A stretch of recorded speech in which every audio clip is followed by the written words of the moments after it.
Students बेटे जिहड़ा topic का नाम अज का है वो है monotonicity. Monotonicity मीनस increasing and decreasing functions. इनू आपां बोलते हैं इनक्रीजिंग और डिक्रीजिंग फंक्शन। स्पैसिफिकली स्ट्रिक्टली इनक्रीजिंग और डिक्रीजिंग फंक्शनस इनू बोलिया जाता। ਇਹਦੇ 'ਚ ਆਪਾਂ ਨੂੰ ਦੇਖਿਆ ਜਾਂਦਾ ਕਿ ਫੰਕਸ਼ਨ ਕਦੋਂ ਇਨਕਰੀਜ਼ ਕਰਦਾ ਔਰ ਕਦੋਂ ਇਹ ਫੰਕਸ਼ਨ ਡਿਕਰੀਜ਼ ਕਰਦਾ। ਇਹ ਫੰਕਸ਼ਨ ਨੂੰ ਇਨਕਰੀਜ਼ ਕਰਦਾ ਕਿ ਕਦੋਂ ਡਿਕਰੀਜ਼ ਕਰਦਾ, ਇਹਦੇ ਵਾਸਤੇ ਆਪਣੇ ਕੋਲੇ ਦੋ ਕਨਸੈਪਟ ਹੈਗੇ ਆ। ਪਹਿਲੀ ਚੀਜ਼ ਤਾਂ ਆਪਾਂ ਨੂੰ ਇਹਦੀਆਂ ਡੈਫੀਨੇਸ਼ਨਸ ਦੇਖਣੀਆਂ ਪੈਣੀਆਂ ਵੀ ਫੰਕਸ਼ਨ ਇਨਕਰੀਜ਼ ਕਦੋਂ ਕਰਦਾ, ਡਿਕਰੀਜ਼ ਕਦੋਂ ਕਰਦਾ। दूसरा है अपने कोल कि फंक्शन की इंटरवल्स की आ जिहदे च यह इनक्रीज ते डिक्रीज करता। तो मैं डेफिनेशन दे रहा, मैं स्ट्रिक्टली थोड़ा जिहा ओमिट करके इकल्ला इनक्रीजिंग ते आवांगा कि कोई भी function any function F X is said to be increasing if कोई दो फंक्शनस दो नंबरस हो x1 ते x2, x1 and x2 belongs to real number, x1 x2 तो वड्डा होवे ते fx1 fx2 तो वड्डा हो जे, या x1 x2 तो छोटा होवे fx1 fx2 तो छोटा हो जे, तो आप कह दिंदे आ कि फंक्शन इनक्रीजिंग फंक्शन हैगा। मतलब कि ਤੁਹਾਡੇ ਕੋਲੇ ਜੇਕਰ ਦੋ ਨੰਬਰ ਹੋਣ, ਜਿਵੇਂ ਇਹ ਹੈ 3 ਤੇ 2, 3 2 ਤੋਂ ਵੱਡਾ, 3 ਤੇ fx ਦੀ ਵੈਲਿਊ ਹੈਗੀ ਆ x²। ਆਪਾਂ ਚੈੱਕ ਕਰਨਾ ਹੋਵੇ ਕਿ weather this function is increasing or ਡਿਕਰੀਜ਼ਿੰਗ, ਤਾਂ ਆਪਾਂ x1 ਨੂੰ 3 ਮੰਨ ਲਾਂਗੇ, x2 ਨੂੰ 2 ਮੰਨ ਲਾਂਗੇ। ਇਹਦੇ ਚ ਵੈਲਿਊ ਪੁੱਟ ਕਰਕੇ ਦੇਖਾਂਗੇ 3 ਦਾ ਸਕੁਅਰ 9, 2 ਦਾ ਸਕੁਅਰ 4, 9 ग्रेटर दैन 4 हो गया। एफ एक्स की वैल्यू x² सी, 9 ग्रेटर दैन 4 हो गया। ਇਹਦਾ मतलब की हो गया कि ਜਿਹੜਾ fx1 हैगा वो fx2 तो ਵੱਡਾ हो गया है। fx1 9, ਜਿਹੜਾ fx2 ਆ 4 ਆ, ਇਹ ਵੱਡਾ ਹੋ ਗਿਆ। ਇਹਦਾ मतलब ਫੰਕਸ਼ਨ ਜਿਹੜਾ ਆਪਣੇ ਕੋਲੇ ਗਿਵਨ ਫੰਕਸ਼ਨ ਸੀ x² ਉਹ ਇਨਕਰੀਜ਼ਿੰਗ ਫੰਕਸ਼ਨ ਹੋ ਗਿਆ। ਸੋ ਇਸ ਤਰੀਕੇ ਦੇ ਨਾਲ ਆਪਾਂ ਡਿਟੈਕਟ ਕਰ ਸਕਦੇ ਹਾਂ ਵੈਲਿਊ ਪੁੱਟ ਕਰਕੇ ਕਿ ਜੇਕਰ ਫੰਕਸ਼ਨ ਇਨਕਰੀਜ਼ਿੰਗ ਤੇ ਡਿਕਰੀਜ਼ਿੰਗ ਚੈੱਕ ਕਰਨਾ ਹੋਵੇ ਤੇ ਆਪਾਂ ਕਿਵੇਂ ਚੈੱਕ ਕਰ ਸਕਦੇ ਹਾਂ। ਵੈਲਿਊ ਪੁੱਟ ਕਰਨੀ ਆ ਉਹਨਾਂ ਦੋਨਾਂ ਨੂੰ। ਬਟ ਜੇਕਰ ਡਿਕਰੀਜ਼ਿੰਗ ਦੀ ਗੱਲ ਕਰੀਏ ਉਹਦੇ ਵਾਸਤੇ ਕੀ ਹੁੰਦਾ, x1 x2 ਤੋਂ ਵੱਡਾ ਹੁੰਦਾ ਪਰ fx1 fx2 ਤੋਂ ਛੋਟਾ ਹੁੰਦਾ ਐਟ ਦੀ ਸੇਮ ਟਾਈਮ। ਜੇ ਫੰਕਸ਼ਨ ਦੀ ਵੈਲਿਊ ਪੁੱਟ ਕਰਦੀ ਉਹਦੇ 'ਚ ਤਾਂ ਉਹ ਛੋਟਾ ਹੋ ਜਾਂਦਾ। ਜਿਵੇਂ ਇੱਥੇ fx ਦੀ ਵੈਲਿਊ ਲਈ ਆਪਾਂ 1/x, x1 ਲਈਏ 3, x2 ਲਈਏ 2। ਹੁਣ x1 ਗ੍ਰੇਟਰ ਦੈਨ x2 ਆ, ਇਹ ਕਲੀਅਰ ਆ। ਪਰ ਜੇਕਰ fx1 ਦੀ ਵੈਲਿਊ ਕੱਢਦੇ ਹੋ ਤੁਸੀਂ ਉਹ 1/3 ਆ ਜੂਗੀ, fx2 ਦੀ 1/2 ਆ ਜੂਗੀ। fx1 ਲੈਸ ਦੈਨ fx2 ਹੋ ਗਿਆ ਤਾਂ ਫੰਕਸ਼ਨ ਜਿਹੜਾ ਹੈਗਾ ਇਹ ਡਿਕਰੀਜ਼ਿੰਗ ਹੋ ਗਿਆ। ਸਾਰੀ ਪੋਜੀਸ਼ਨ ਫਿਰ ਮੈਂ ਐਕਸਪਲੇਨ ਕਰਦਾ ਕਿ ਜੇਕਰ ਕਿਸੇ ਫੰਕਸ਼ਨ ਦੇ ਵਿੱਚ x1 x2 ਤੋਂ ਵੱਡਾ ਹੋਵੇ, fx1 fx2 ਤੋਂ ਵੱਡਾ ਹੋ ਜੇ, x1 x2 ਤੋਂ ਵੱਡਾ ਹੋਵੇ ਤਾਂ ਫੰਕਸ਼ਨ ਇਨਕਰੀਜ਼ਿੰਗ ਫੰਕਸ਼ਨ ਹੁੰਦਾ। ਇੱਥੇ ਮੈਂ ਕਲੀਅਰ ਲਿਖਿਆ x1 x2 ਤੋਂ ਵੱਡਾ ਇੰਪਲਾਈਜ਼ fx1 fx2 ਤੋਂ ਵੱਡਾ। ਐਟ ਦੀ ਸੇਮ ਟਾਈਮ ਜੇ x1 x2 ਤੋਂ ਛੋਟਾ ਹੋਵੇ, fx1 fx2 ਤੋਂ ਛੋਟਾ ਹੋ ਜੇ ਤਾਂ ਵੀ ਇਨਕਰੀਜ਼ਿੰਗ ਹੀ ਰਹਿਣਾ। ਬਟ ਜੇ ਡਿਕਰੀਜ਼ਿੰਗ ਆ ਤਾਂ ਉਹਦੇ ਵਾਸਤੇ ਦੇਖੋ x1 x2 ਤੋਂ ਕੀ ਹੈ ਵੱਡਾ, ਬਟ fx1 fx2 ਤੋਂ ਛੋਟਾ। ਇਹਦੇ ਵਾਸਤੇ ਆਪਣੇ ਕੋਲੇ ਇਹ ਐਗਜ਼ਾਮਪਲ ਵੀ ਲਈ ਹੈ। ਬਟ ਇਹਨਾਂ ਨੂੰ ਸਾਰਿਆਂ ਨੂੰ ਰਿਮੂਵ ਕਰਨ ਵਾਸਤੇ ਆਪਾਂ ਇੱਕ ਰਿਜ਼ਲਟ ਕਰਾਂਗੇ ਜਿਹਦੇ 'ਚ ਜੇਕਰ ਕਿਸੇ ਵੀ ਫੰਕਸ਼ਨ ਦਾ ਪਹਿਲਾ ਡੈਰੀਵੇਟਿਵ ਪੋਜ਼ਿਟਿਵ ਹੋ ਜੇ ਤਾਂ ਉਹ ਫੰਕਸ਼ਨ ਇਨਕਰੀਜ਼ਿੰਗ ਫੰਕਸ਼ਨ ਬਣ ਜਾਂਦਾ। ਪਹਿਲਾ ਡੈਰੀਵੇਟਿਵ ਜੇਕਰ ਆਪਣੇ ਕੋਲ increasing first derivative, if the first derivative is positive, then the function is increasing function. ਇਹਦੇ ਵਾਸਤੇ ਆਪਾਂ ਕੀ ਕੀਤਾ, fx ਲਿਆ, ਉਹਨੂੰ ਲਿਖਿਆ ਇਨਕਰੀਜ਼ਿੰਗ ਫੰਕਸ਼ਨ। ਆਪਾਂ ਨੂੰ ਪਤਾ ਕਿ x ਪਲਸ ਡੈਲਟਾ x ਕੋਈ ਵੀ ਆਪਾਂ ਕੋਈ ਨੰਬਰ ਲੈ ਲਈਏ ਉਹ ਹਮੇਸ਼ਾ x ਤੋਂ ਵੱਡਾ ਹੁੰਦਾ, ਤੇ ਫੰਕਸ਼ਨ ਇਨਕਰੀਜ਼ਿੰਗ ਲੈ ਲਈਏ ਉਹਦੇ ਵਾਸਤੇ fx1 ਦੀ ਵੈਲਿਊ fx2 ਤੋਂ ਵੱਡੀ ਹੁੰਦੀ ਹੈ, fx1 ਗ੍ਰੇਟਰ ਦੈਨ fx2। ਤੁਸੀਂ ਸਿਰਫ ਰਿਜ਼ਲਟ ਯਾਦ ਰੱਖਣਾ, ਇਹਨੂੰ ਚੱਕ ਕੇ ਇੱਧਰ ਲੈ ਜਾਂਦਾ f dash x greater than 0, fx plus delta x minus fx greater than 0। ਦੋਨੇ ਪਾਸੇ ਡੈਲਟਾ x ਨਾਲ ਡਿਵਾਈਡ ਕਰਤਾ ਤਾਂ ਤੁਸੀਂ ਦੇਖਿਆ ਕਿ ਫਸਟ ਡੈਰੀਵੇਟਿਵ ਇਹਦਾ ਪੋਜ਼ਿਟਿਵ ਬਣ ਗਿਆ। ਬਣਿਆ ਕਦੋਂ, ਜਦੋਂ ਕਿ ਫੰਕਸ਼ਨ ਇਨਕਰੀਜ਼ਿੰਗ ਫੰਕਸ਼ਨ ਸੀ। ਸੋ ਇਨਕਰੀਜ਼ਿੰਗ ਫੰਕਸ਼ਨ ਵਾਸਤੇ ਫਸਟ ਡੈਰੀਵੇਟਿਵ ਪੋਜ਼ਿਟਿਵ ਹੁੰਦਾ। ਇਸੇ ਤਰੀਕੇ ਦੇ ਨਾਲ x plus delta x greater than x function decreasing ਆ, fx plus delta x less than fx less than 0, delta x ਨਾਲ ਡਿਵਾਈਡ ਕੀਤਾ ਤੇ f ਡੈਸ਼ x ਨੈਗੇਟਿਵ ਆ ਗਿਆ।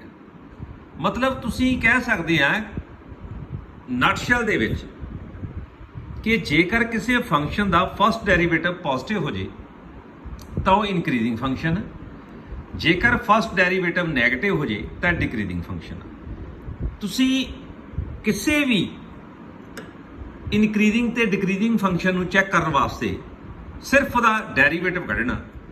ਜੋ ਆਪਾਂ ਪਹਿਲਾਂ ਐਕਸਪਲੇਨ ਕੀਤਾ ਉਹ ਸਿਰਫ ਇੱਕ ਆਈਡੀਆ ਸੀ। ਫਸਟ ਡੈਰੀਵੇਟਿਵ ਨੂੰ ਤੁਸੀਂ ਕੱਢਣਾ, ਫਸਟ ਡੈਰੀਵੇਟਿਵ ਜੇਕਰ ਉਹਦਾ ਪੋਜ਼ਿਟਿਵ ਆ ਗਿਆ ਤਾਂ ਉਹ ਫੰਕਸ਼ਨ ਕੀ ਆ, ਇਨਕਰੀਜ਼ ਕਰਦਾ, ਜੇ ਫਸਟ ਡੈਰੀਵੇਟਿਵ ਨੈਗੇਟਿਵ ਆ ਤਾਂ ਉਹ ਡਿਕਰੀਜ਼ ਕਰਦਾ। ਇਸੇ ਦੀ ਹੈਲਪ ਦੇ ਨਾਲ ਹੀ ਆਪਾਂ ਬਾਅਦ ਦੇ ਵਿੱਚ ਫਾਈਂਡ ਆਊਟ ਕਰਾਂਗੇ ਕਿ ਕਿੱਦਾਂ ਜਿਹੜਾ ਹੈ ਇੰਟਰਵਲ ਜਿਹੜੇ ਹੈਗੇ ਆ ਉਹ ਫਾਈਂਡ ਆਊਟ ਕੀਤੇ ਜਾਂਦੇ ਹੈਗੇ ਆ। ਜਿੱਦਾਂ ਸਪੋਜ਼ ਕਰ ਲਓ ਹੁਣ ਆਪਣੇ ਕੋਲ ਆ ਕੁਝ ਫੰਕਸ਼ਨ ਦਿੱਤੇ ਹੋਏ ਆ, fx is equal to x, x square 1 over x e the power x log x, x the power 7 plus 8 x the power 5 plus 1 3x plus 7। ਇਹ ਸਾਰੇ ਚੈੱਕ ਕਰਨੇ ਆ, test whether the following functions are increasing or decreasing. ਇੱਥੇ ਮੈਂ ਗੱਲ ਕਰਾਂਗਾ strictly increasing or ਡਿਕਰੀਜ਼ਿੰਗ। ਜੇਕਰ increasing ਡਿਕਰੀਜ਼ਿੰਗ ਆ ਉਹ 'ਚ ਗ੍ਰੇਟਰ ਦੈਨ ਇਕੁਅਲ ਟੂ ਪੈਂਦਾ, ਲੈਸ ਦੈਨ ਇਕੁਅਲ ਟੂ ਪੈਂਦਾ। ਪਰ ਜੇਕਰ ਆਪਾਂ ਸਟ੍ਰਿਕਟਲੀ ਦੀ ਗੱਲ ਕਰੀਏ ਫਿਰ ਗ੍ਰੇਟਰ ਦੈਨ ਤੇ ਲੈਸ ਦੈਨ ਆ, ਔਰ ਆਪਾਂ ਸਿਰਫ ਗ੍ਰੇਟਰ ਦੈਨ ਤੇ ਲੈਸ ਦੇ ਨਾਲ ਹੀ ਡੀਲ ਕਰ ਰਹੇ ਹਾਂ। ਇਹਨਾਂ ਦੇ ਡੈਰੀਵੇਟਿਵ ਕੱਢੀ ਚੱਲੋ। ਜਿਵੇਂ ਫਸਟ ਫੰਕਸ਼ਨ fx ਦਾ, ਇਹਦਾ ਪਹਿਲਾ ਡੈਰੀਵੇਟਿਵ ਕੱਢਿਆ 1, it is positive, therefore fx is increasing function, fx is x square f dash x 2x। ਹੁਣ ਇਹ x ਨੈਗੇਟਿਵ ਵੀ ਹੋ ਸਕਦਾ, ਪੋਜ਼ਿਟਿਵ ਵੀ ਹੋ ਸਕਦਾ। ਕੰਡੀਸ਼ਨ ਲਾਈ ਸੀ ਉਹਨਾਂ ਨੇ ਵੀ x ਪੋਜ਼ਿਟਿਵ ਆ ਕਿ ਨੈਗੇਟਿਵ ਆ। ਸੋ f dash x ਕੀ ਆ 2x, that is positive because x is greater than 0। ਇਹਦਾ ਨਾਲ ਫੰਕਸ਼ਨ ਕੀ ਹੋ ਗਿਆ, increasing function. fx 1 over x, f dash x minus 1 over x square, ਇਹ ਨੈਗੇਟਿਵ ਹੋ ਗਿਆ। ਇਹਦਾ ਮਤਲਬ ਫੰਕਸ਼ਨ ਕੀ ਬਣ ਗਿਆ, ਡਿਕਰੀਜ਼ਿੰਗ ਫੰਕਸ਼ਨ ਬਣ ਗਿਆ। ਸੋ ਇਸ ਨੂੰ ਆਪਾਂ ਡਿਕਰੀਜ਼ਿੰਗ ਫੰਕਸ਼ਨ ਬੋਲਾਂਗੇ ਬਿਕੋਜ਼ ਇਹ ਫੰਕਸ਼ਨ ਨੈਗੇਟਿਵ ਆ, ਇਹਦਾ ਡੈਰੀਵੇਟਿਵ ਜਿਹੜਾ ਹੈਗਾ e ਦੀ ਪਾਵਰ x, ਇਹਦਾ ਫਸਟ ਡੈਰੀਵੇਟਿਵ ਪੋਜ਼ਿਟਿਵ। ਆਪਾਂ ਨੂੰ ਪਤਾ ਕਿ ਐਕਸਪੋਨੈਂਸ਼ੀਅਲ ਫੰਕਸ਼ਨ ਹਮੇਸ਼ਾ ਪੋਜ਼ਿਟਿਵ ਹੁੰਦੇ ਆ, that's why it is increasing function. ਔਰ fx log x, log x ਦਾ ਪਹਿਲਾ ਡੈਰੀਵੇਟਿਵ 1 over x। ਹੁਣ x ਜੇਕਰ ਪੋਜ਼ਿਟਿਵ ਹੋਵੇ ਇੱਥੇ ਆਪਾਂ ਲਿਖ ਸਕਦੇ ਹਾਂ for x positive, 1 over x is positive always, therefore it is increasing function. Similarly fx is equal to x the power 7, 8x the power 5 plus 1, f dash x ਜੇਕਰ ਆਪਾਂ ਕੱਢਾਂਗੇ ਤਾਂ ਕਿੰਨਾ ਬਣ ਗਿਆ 7x the power 6, 40x the power 4। Because ਇਹ even power ਆ, they are positive. ਜੇਕਰ ਇਹ ਪੋਜ਼ਿਟਿਵ ਆ ਤਾਂ ਫਿਰ ਆਪਾਂ ਕਵਾਂਗੇ ਕਿ ਫੰਕਸ਼ਨ ਇਨਕਰੀਜ਼ਿੰਗ ਫੰਕਸ਼ਨ ਹੈ। Similarly fx is equal to 3x plus 70, f dash x ਕਿੰਨਾ ਬਣ ਗਿਆ 3, ਇਟ ਇਜ਼ ਪੋਜ਼ਿਟਿਵ। ਸੋ ਇਹ ਜਿੰਨੇ ਵੀ ਆਪਾਂ ਫੰਕਸ਼ਨ ਲਏ ਆ ਇਹਨਾਂ ਚੋਂ ਕੋਈ ਪੋਜ਼ਿਟਿਵ ਆਇਆ ਕੋਈ ਨੈਗੇਟਿਵ ਆਇਆ, ਇੰਡੀਕੇਟ ਕੀ ਕਰ ਰਹੇ ਆ ਕਿ ਫੰਕਸ਼ਨ ਇਨਕਰੀਜ਼ ਕਰ ਰਿਹਾ ਡਿਕਰੀਜ਼ ਕਰ ਰਿਹਾ, ਬਟ ਇਟ ਇਜ਼ ਸਟ੍ਰਿਕਟਲੀ ਆਪਾਂ ਉਹਦਾ ਇੱਕ ਪਾਰਟਿਕੂਲਰ ਪਾਰਟ ਲਿਆ ਕਿ it is increasing function. Increasing function the particular part ਹੈ ਕਿ ਸਟ੍ਰਿਕਟਲੀ ਨੂੰ ਮੈਂ ਰਿਮੂਵ ਕਰਕੇ ਸਿੰਪਲੀ ਇਨਕਰੀਜ਼ਿੰਗ ਫੰਕਸ਼ਨ ਦੇ ਵਿੱਚ ਲੈ ਕੇ ਚੱਲ ਰਿਹਾ। ਜੇਕਰ ਫੰਕਸ਼ਨ ਇਨਕਰੀਜ਼ਿੰਗ ਆ ਤਾਂ ਫਸਟ ਡੈਰੀਵੇਟਿਵ ਪੋਜ਼ਿਟਿਵ, ਜੇ ਡਿਕਰੀਜ਼ਿੰਗ ਆ ਤਾਂ ਫਸਟ ਡੈਰੀਵੇਟਿਵ ਨੈਗੇਟਿਵ ਆ ਜਾਂਦਾ ਹੈਗਾ। ਸੋ ਇਸ ਨੂੰ ਹੁਣ ਤੁਸੀਂ ਕੁਐਸਚਨਾਂ ਦੇ ਵਿੱਚ ਇੰਟਰਵਲ ਦੇ ਵਿੱਚ ਵੀ ਆਪਾਂ ਯੂਜ਼ ਕਰ ਸਕਦੇ ਹਾਂ। ਜਿਹੜੇ ਰਿਜ਼ਲਟ ਹੈਗੇ ਆ ਕਿ ਇਹਨਾਂ ਰਿਜ਼ਲਟਸ ਨੂੰ ਜਿਹੜਾ ਹੈ ਆਪਾਂ ਕੁਐਸਚਨਾਂ ਦੇ ਵਿੱਚ ਕਿਵੇਂ ਯੂਜ਼ ਕਰਦੇ ਹੈਗੇ ਆ, ਪਰ ਉਹਦੇ ਵਾਸਤੇ ਕੁਝ ਫਾਰਮੂਲੇਜ਼ ਹੁੰਦੇ ਆ ਜਿਹੜੇ ਤੁਸੀਂ ਯਾਦ ਰੱਖਣੇ ਹੈਗੇ ਆ। ਜਿੱਦਾਂ ਪਹਿਲਾ ਫਾਰਮੂਲਾ ਹੈ, ਜੇਕਰ x greater than a ਹੋਵੇ, x greater than a, that implies a to infinity, ਇਹ +1 ਦੇ ਰਿਜ਼ਲਟ ਹੈਗੇ ਆ। x less than a ਹੋਵੇ ਤਾਂ ਕੀ ਬਣ ਜਾਏਗਾ, ਇੱਥੇ a to minus infinity ਬਣੇਗਾ, a to minus infinity, less than a, ਠੀਕ ਹੈ, a to minus infinity। x minus alpha, x minus beta less than 0, x lies between alpha and beta provided alpha less than beta। x minus 2 ਇਹਦੀ example ਆ, x minus 3 less than 0, x lies between 2 and 3, x lies between 2 and 3। ਜੇਕਰ x minus alpha, x minus beta greater than 0 ਹੋਵੇ, x greater than alpha less than beta provided alpha greater than beta, ਇਹ ਸਾਰਾ +1 ਦਾ result ਹੈ। ਜਿਵੇਂ ਮੈਂ ਇੱਥੇ ਇੱਕ example ਲਈ ਹੈ, x minus 2, x minus 3 less than 0 ਹੋਵੇ ਤਾਂ x 2 ਤੇ 3 ਦੇ ਵਿਚਕਾਰ ਲਾਈ ਕਰਦਾ।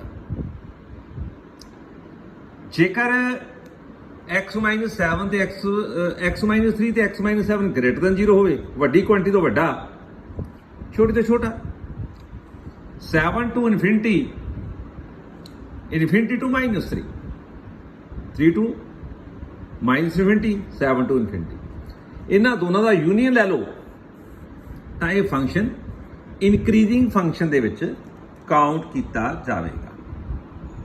ਇੰਟਰਵਲ ਇਹਦਾ ਇਹ ਬਣ ਜਾਏਗਾ। ਜੇਕਰ ਸਪੋਜ਼ ਕਰ ਲਓ ਆਪਾਂ ਹੁਣ ਇੰਟਰਵਲ ਹੀ ਪਾਰਟਿਕੂਲਰ ਕੱਢਣੇ ਹੋਣ, find the interval in which the function is increasing or ਡਿਕਰੀਜ਼ਿੰਗ, x² plus 2x minus 5, ਇਹਦੇ ਵਾਸਤੇ ਫਸਟ ਡੈਰੀਵੇਟਿਵ ਲੈ ਲਓ f dash x, ਕਿੰਨਾ ਬਣ ਜਾਏਗਾ 2x plus 2। for increasing function it is greater than 0, x greater than minus 1, minus 1 to infinity, minus 1 to infinity, ਠੀਕ ਹੈ ਜੀ। ਇਹਦੇ ਚ ਕੀ ਆ ਜਾਏਗਾ, ਇਨਕਰੀਜ਼ਿੰਗ ਔਰ ਸਟ੍ਰਿਕਟਲੀ ਇਨਕਰੀਜ਼ਿੰਗ ਇਹਦੇ ਵਿੱਚ ਕਾਊਂਟ ਹੋ ਜਾਏਗਾ। ਜੇ ਆਪਣੇ ਕੋਲੇ ਆ ਜਾਏ fx -3/2 x² plus 12x plus 80, ਇਹਦਾ f dash x ਕੱਢੋ ਤਾਂ for increasing function it is greater than 0, minus 3x greater than minus 12, negative sign ਦੇ ਨਾਲ ਜਦੋਂ ਡਿਵਾਈਡ ਕਰੋਗੇ -3 ਨਾਲ ਦੇ ਇਨਕੁਐਲਿਟੀ ਚੇਂਜ ਹੋ ਜਾਏਗੀ। x less than 3 ਹੋ ਗਿਆ, x less than 3 less than 4 ਹੋ ਗਿਆ। ਇਹਦਾ ਮਤਲਬ ਕੀ ਹੋਇਆ ਕਿ x less than 4 ਜਿਹੜਾ ਹੈ ਇਹਦਾ ਇੰਟਰਵਲ ਕੀ ਬਣਿਆ, 4 to minus infinity, 4 to minus infinity, it is the interval। ਹੁਣ ਇਸੇ ਤਰੀਕੇ ਨਾਲ ਆਪਣੇ ਕੋਲੇ ਇਸ ਤੋਂ ਇੱਕ ਲੰਬਾ ਕੁਐਸਚਨ ਲੈ ਲਿਆ, find the interval of increasing and decreasing of the function fx is equal to 2x cube minus 15x square plus 36x plus 1। ਇਹਦਾ ਪਹਿਲਾ ਡੈਰੀਵੇਟਿਵ ਕੱਢੋ, f dash x 6x square minus 30x ਤੇ plus 36, f dash x for increasing function F dash x greater than 0, 6x square minus 30 6x plus 30 6 greater than 0। Simplify ਕੀਤਾ ਤੇ factor ਬਣਾ ਲਏ। ਹੁਣ ਬਣਿਆ ਆਪਣੇ ਕੋਲ x minus 2 x minus 3 greater than 0। ਹੁਣ ਇਹ ਫਾਰਮੂਲਾ ਬਣ ਗਿਆ x greater than alpha less than beta, ਵੱਡੀ ਕੁਆਂਟੀਟੀ ਤੋਂ ਵੱਡਾ ਛੋਟੀ ਤੋਂ ਛੋਟਾ। x greater than 3 3 to infinity, x less than 2 2 to minus infinity. For increasing function ਇਹਨਾਂ ਦੋਨਾਂ ਦਾ ਯੂਨੀਅਨ ਲੈ ਲਿਆ ਜਾਵੇ, ਇਹਨਾਂ ਦੋਨਾਂ ਦਾ ਯੂਨੀਅਨ ਲੈ ਲਿਆ ਤੇ ਇਨਕਰੀਜ਼ਿੰਗ ਫੰਕਸ਼ਨ ਹੋ ਗਿਆ। ਇਸ ਇੰਟਰਵਲ ਦੇ ਵਿੱਚ ਜਿਹੜਾ ਇਹ ਇੰਟਰਵਲ ਪਿਆ ਆਪਣੇ ਕੋਲੇ, ਇਹਦੇ 'ਚ ਕੀ ਕਰੇਗਾ, ਇਹ ਇਨਕਰੀਜ਼ ਕਰੇਗਾ। ਤਾਂ ਇਹਦਾ ਮਤਲਬ ਕੀ ਆ ਕਿ ਆਪਾਂ ਇਨਕਰੀਜ਼ਿੰਗ ਫੰਕਸ਼ਨ ਦੇਖਣਾ ਤਾਂ f ਡੈਸ਼ x ਪਹਿਲਾ ਡੈਰੀਵੇਟਿਵ ਪੋਜ਼ਿਟਿਵ ਤੇ ਡਿਕਰੀਜ਼ਿੰਗ ਫੰਕਸ਼ਨ ਲੈਣਾ, ਉਹਦੇ ਨਾਲ ਹੀ ਪਿਆ f dash x less than 0, x minus 2 x minus 3 less than 0, x lies between 2 and 3, x belongs to 2 and 3 because for x minus alpha x minus beta less than 0 x lies between alpha and beta। ਤਾਂ ਇਹ interval ਆ ਗਿਆ ਡਿਕਰੀਜ਼ਿੰਗ function ਵਾਸਤੇ। ਇਸੇ ਤਰੀਕੇ ਨਾਲ ਅਗਲੀ example fx = 4x cube minus 6x square minus 72x plus 30। ਇਹਦਾ f dash x ਕਿੰਨਾ ਆ ਗਿਆ 12x square minus 12x minus 72। For increasing function, ਜਦੋਂ ਇਨਕਰੀਜ਼ਿੰਗ ਫੰਕਸ਼ਨ ਦੀ ਗੱਲ ਕਰਨੀ ਆ ਤਾਂ ਤੁਸੀਂ ਪਹਿਲਾ ਡੈਰੀਵੇਟਿਵ ਜਿਹੜਾ ਹੈ ਉਹ ਪੋਜ਼ਿਟਿਵ ਲੈਣਾ।